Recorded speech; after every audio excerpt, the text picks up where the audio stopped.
मुंबईमध्ये सकाळ पहाटेपासूनच मुसळधार पाऊस सुरू झालेला आहे। त्यामुळे मुंबईतील अनेक सखल भागामध्ये पाणी साचण्यास सुरुवात झालेली आहे। मी सध्या मिठी नदी या परिसरामध्ये आहे, जो मुंबईतील बीकेसीचा मिठी नदी परिसर आहे।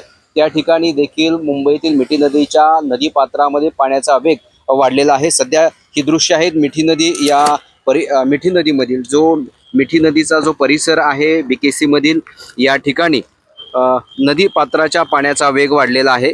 सकाळपासूनच मुंबईमध्ये मुसळधार पाऊस कोसळतो आहे। मुंबई असेल, मुंबई उपनगरामध्ये असेल, मोठ्या प्रमाणामध्ये मुसळधार पाऊस कोसळल्यामुळे मुंबईतील सखल भागामध्ये पाणी साचलेलं आहे आणि त्यामुळे मुंबईतील मिठी नदीच्या पाण्याचा वेग वाढलेला आहे। त्याचबरोबर मिठी नदीच्या पात्रातील पाण्याची पातळी देखील वाढलेली आहे। मुंबईतील बीकेसी येथील जे नदी पात्र आहे त्या ठिकाणी मी सध्या उभा आहे आणि या ठिकाणी तुम्ही बघू शकता मिठी नदीच्या पाण्याचा वेग वाढलेला आहे। मुंबईमध्ये सकाळपासूनच मुसळधार पाऊस कोसळतो आहे आणि येत्या 48 तासामध्ये मुंबईला रेड अलर्ट जारी करण्यात आलेला आहे।